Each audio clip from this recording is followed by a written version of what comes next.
Yoo yaa argamuun jaalatamu kabajamtoota hordoftoota hawwii Oromtiitu bakka fayyaagisanii eegumaa jirtu jabaattu galata waaqayyoon nagaa kooti nagaan korraa haadha isiniin jedha hordoftoota kiyya har'ammoo kan isin baay'ee jaallattan isiniin jedha isin qabadhe dhufee innis maaliidha yoo jettanii bunadha akkuma argitan buna baay'ee bareedaa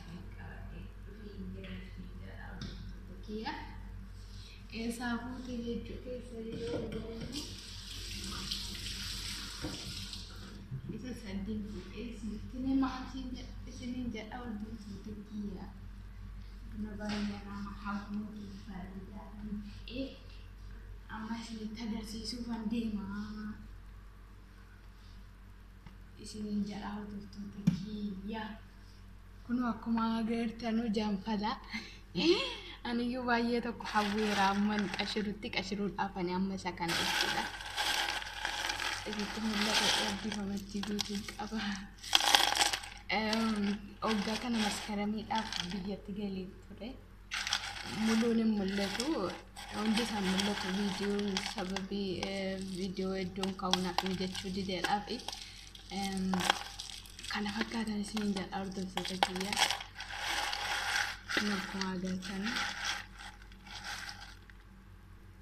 baay'ee tokko bareeda baay'ee tokko nama hawwata ilaalaan isiniin jedha qulqullees fudeera qashiramaa isa kana immoo yeroo nan galu sana jammarameera boonii diimaa isaatiin siffama beeksisanii isiniin jedha haga har'aatiin qashirra jechuudha sababiin isa qulqulluu qabuudhaaf isiniin jedha hordoftoota kiyya ilaalaa biyya keenya nama yaadachiisaa isiniin jedha amma nan qashiraafanii baay'ee tokko gammadee jira qashiruudhaaf jechuudha yeroo dheeraadhaaf kan qashirre waan ta'eedha kun jaanfala kan beekamsa duudaa jechuudha kana fakkaatan isiniin jedha manaa waggaa kanaan fidee dhufee kuno agarra takkanatti taa'anii jiran jedha fakkiya mooyyee koo mooyyaala mooyyee sibiilaati mooyyeen akka keenya jechuun gaxariitti baadiyyaatti kan nu fayyadamnu isa kana miti waan ta'eedha. Itti mul'ata miti keessatti naqee jira buna isiniin jedha kanatti hanqa shiraafani qaama isiniin jedha hordoftoota kiyya. Yeroo qashires walumaan ilaalla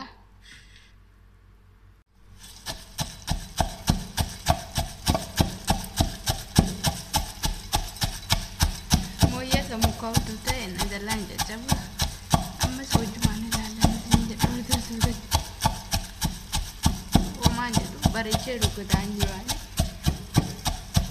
qas jedhu shak gochuusan jedhu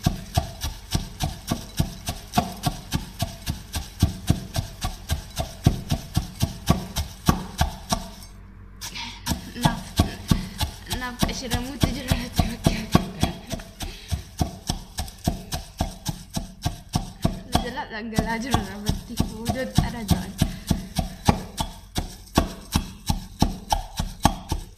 viidiyoo irratti dheerataa jira waan ta'eedha amma kana isinitti agarsiisa isatti fuudhatti agarsiisa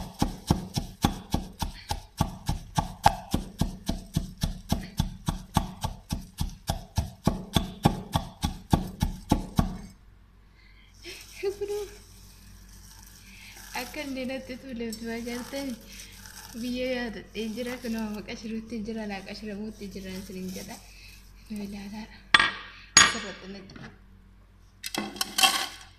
zurgii kan bira qopheeffadhee jira mooyyee xixiqqoo amma sibiilaa tokko qashireera qulleessaan deema jechuudha bareechee na jala caccabee bareechee tumuu dhiise keessaa fufunaanaa sanaaf hin qashiramne naan sirreessa jechuudha.